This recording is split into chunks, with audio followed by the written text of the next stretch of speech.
terceiro ano, tudo bem com vocês? Como vocês estão, crianças?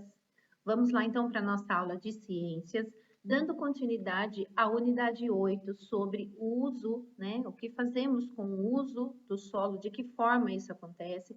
Nós vamos falar hoje sobre a criação de animais. Então, pega a sua apostila na página 27. Na aula anterior, nós falamos sobre a utilização no cultivo de vegetais, com os processos, né, do solo. Afinal de contas, nós utilizamos o solo para o plantio, para a agricultura, onde nós fazemos uso para nossa alimentação, para o nosso sustento.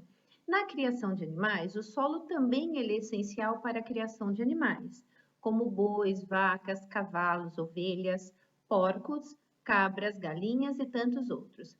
Além do espaço físico necessário para mantê-los, é no solo também que são cultivados os vegetais que servem de alimentos para muitos desses animais. Então, vocês têm a imagem aqui de duas criações. Então, aqui a criação de boi em campo aberto, onde eles se alimentam do pasto, a vegetação deste campo que serve de alimento para eles, e as galinhas também criadas soltas, né, que são alimentados com grãos e farelo de vegetais. O que eu quero chamar a atenção de vocês, crianças, é que esses animais, por exemplo, aqui nós temos os animais criados em soltos, áreas abertas, né? Em grandes, nem sempre esses animais, ou seja, a criação desses animais, ela acontece como apresentado nas imagens, né? Em grandes criações comerciais, é muito comum que esses animais sejam mantidos confinados. Então, o que é confinados? Eles ficam restritos, presos a um espaço menor, a um espaço até muito apertado, com iluminação artificial, né? Não é o sol, com alimento de ração que é dado para ele. Inclusive, alguns animais às vezes recebem aditivos químicos que aceleram, enfim, o seu crescimento, né? E trabalhando com a nossa pedagogia afetiva, vamos pensar um pouquinho se isso será que é bom, né? O que vocês acham? O bem-estar do animal, vocês imaginam um animal ficar o tempo todo preso, né? É importante que também nós pensamos, as pessoas precisam pensar na prática dessa atividade, realmente no respeito e todas as formas de vida que esse animal tem, não manter ele preso, não é? Muito bem. Olha só, por que os homens, por que o ser humano, eles fazem a criação desses animais? Qual é o objetivo? Então, a real importância mesmo, ele tem uma finalidade, além de alimentar, uma finalidade comercial. Por quê? Porque muitos produtos, né, falando assim de uma forma geral, o ser humano, ele cria esses animais. Por quê? Porque ele está relacionado aos produtos que esses animais, que nós podemos obter, que produtos podem ser obtidos desses animais. Por exemplo, se a gente falar do boi, né, o que está apresentado na imagem para vocês, desses animais a gente obtém a carne, né, como alimento, o couro, das vacas a gente tem leite, das galinhas, ovos, da ovelha, carne e a lã, dos porcos, carne, enfim, existe uma grande variedade de produtos em que o homem faz uso desses animais, né? Por isso da criação. Também animais são utilizados como transporte, por exemplo, o cavalo, o gado, o burro é utilizado como transporte, até utilizados também nos esportes. Por exemplo, o cavalo, ele é um animal utilizado no esporte de equitação, de rodeios, né, de competições, tá bom? Então, é muito abrangente, né? Quando se fala em criação de animais, por que a criação? Porque muitos produtos são provenientes destes animais, né? Que alimentam a necessidade e a sobrevivência do ser humano, tá bom? Nessa sessão desafio, você vai escrever no seu caderno 5 motivos pelos quais o ser humano cria animais. Então, se necessário, faz uma pesquisa. Tudo bem? No Conectando com a História, cultivar plantas e criar animais nem sempre foi uma prática desenvolvida pelo ser humano. Desde o seu surgimento no planeta e durante a maior parte da existência, o ser humano alimentou-se da coleta de frutos, grãos e vegetais que encontrava na natureza e de animais que conseguia caçar. Quando os recursos de determinado local se esgotavam, as pessoas se mudavam para lugares onde havia mais alimento. Esse estilo de vida, conhecido como caçador-coletor e nômade, mudou depois que o ser humano descobriu que ele poderia plantar vegetais e criar os animais. Assim, ele teria alimento sempre perto, não é? Os hábitos também foram mudando com o tempo. Aí o ser humano ficou um pouco mais sedentário. Por quê? Porque ele não precisava se deslocar de um lado para o outro, né, para fazer as suas descobertas. Então ele se estabeleceu, se fixou num lugar só, se alimentando do plantio, porque passou a cultivar vegetais para sua alimentação e também a cuidar e criar de animais para seu sustento. Conforme o grupo de pessoas iam crescendo, aumentava também a necessidade de produzir mais alimentos. E essa criança era uma questão muito importante em nossa sociedade e é ainda até nos dias de hoje, porque apesar de existir muita tecnologia utilizada na produção de alimentos, milhares de pessoas do nosso planeta ainda vivem na mais absoluta miséria, né? Passam fome. E essa é uma questão muito triste, não é? Continuando, sobre o uso do solo, nós vamos falar agora sobre a extração de minerais. Então, observando a imagem, muitos objetos conhecidos por nós. Nós temos os utensílios de cozinha, aparelhos eletrônicos, meios de transporte, tem 3 exemplos aqui, né? Os objetos das imagens que nós contemplamos, eles são exemplos de como o ser humano pode utilizar os diversos minerais que retira do solo. A extração de minerais do solo é denominada mineração. Então, vamos lá. A gente vai grifar aqui, tá? Então, os objetos que são exemplos, né? Dentre muitos, nós temos muitos que utilizamos no dia a dia, mas trabalhando com esses exemplos, eles são provenientes do quê? De minerais que são também retirados do solo. E esse processo se chama mineração. A partir desses minerais, então, que é possível obter, né, diversos tipos, como metais, ferro, alumínio, cobre, ouro, prata, níquel, chumbo e podem ter muitos usos.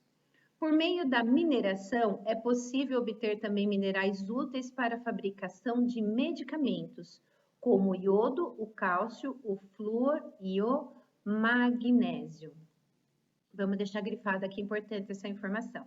Em geral, após ser extraído do solo, esses minerais precisam ser separados e passar por um longo processo de preparação, que varia de acordo com o uso, para qual material, para qual produto ele vai ser destinado. Alguns produtos do solo podem ser extraídos e utilizados quase sem nenhum tratamento, que é o caso das rochas como brita, granizo e basalto.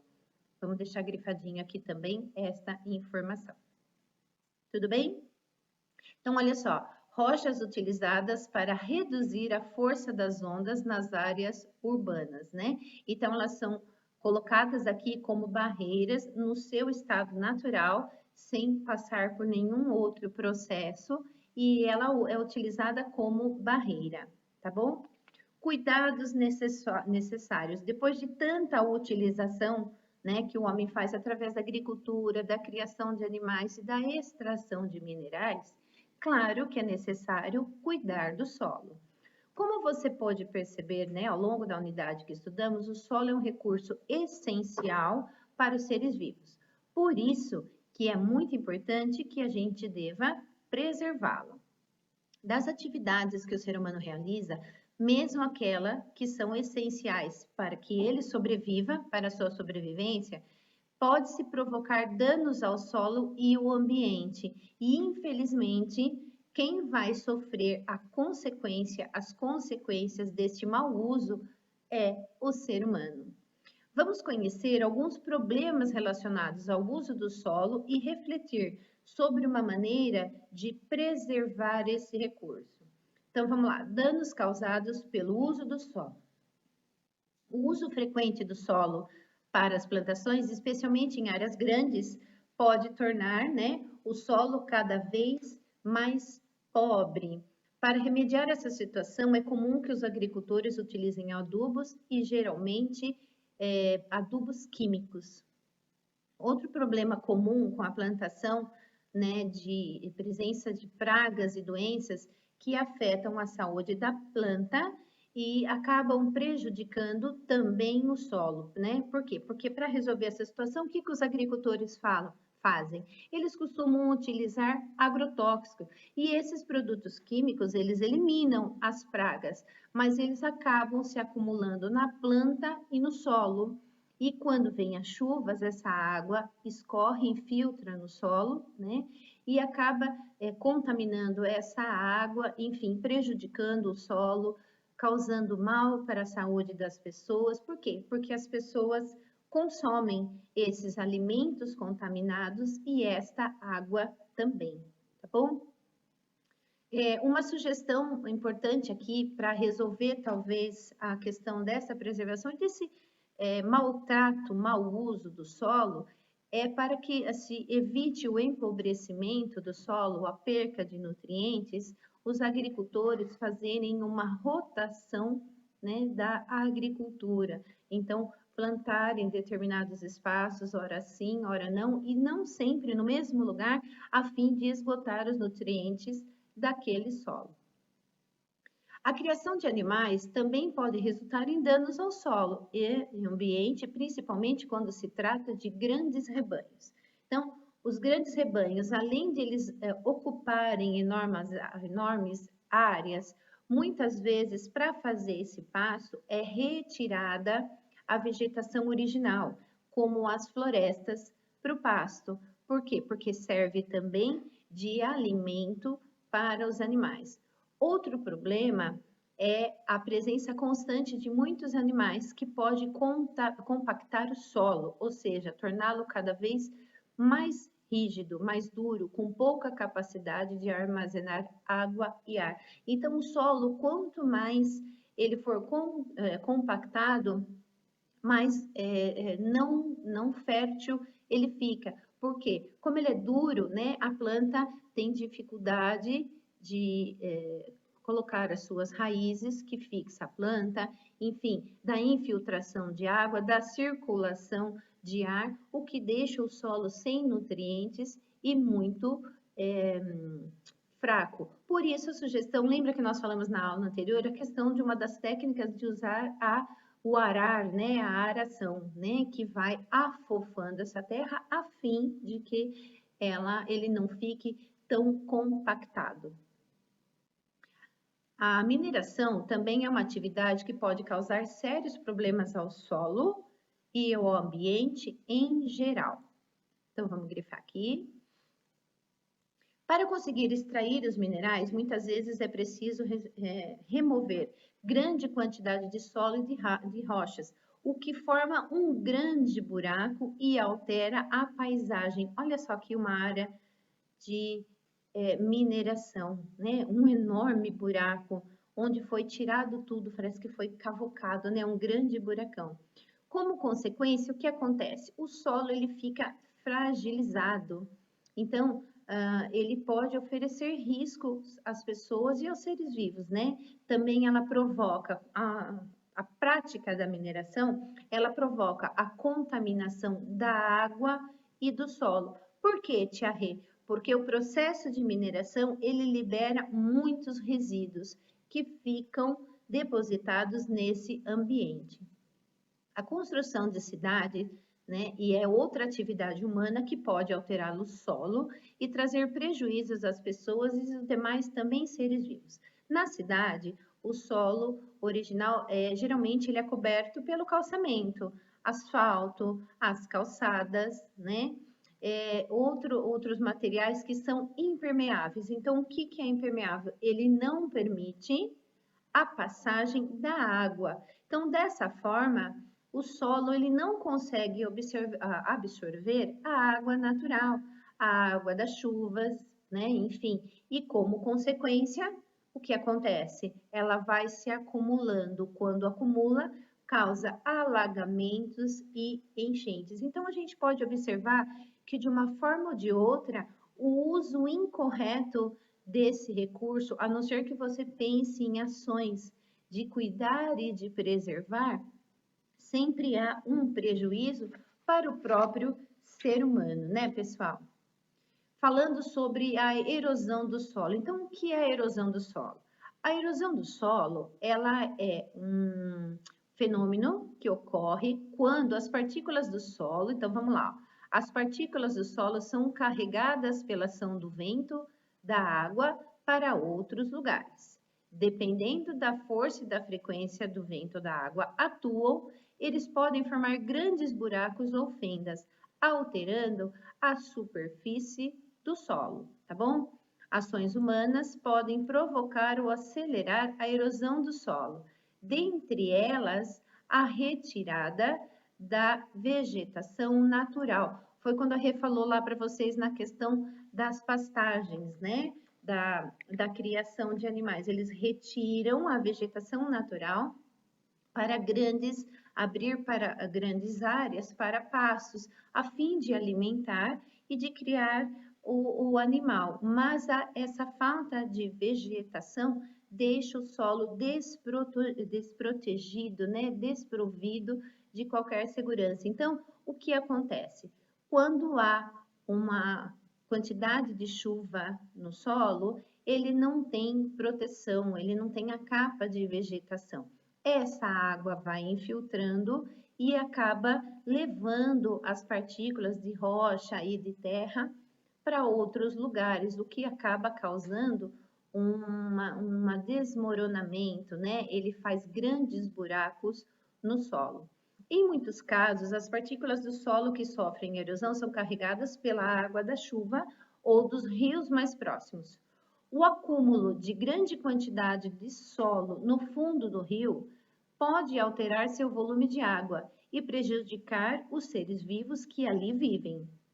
Como as partículas do solo podem ser removidas também, os nutrientes e os minerais que são necessários para o desenvolvimento da planta, ou seja, prejudica demais, né, o solo, tanto na questão de levar as coisas de destruição, também no sentido de prejudicar os próprios seres vivos que vivem nesse ambiente. E aqui agora uma proposta para vocês refletirem.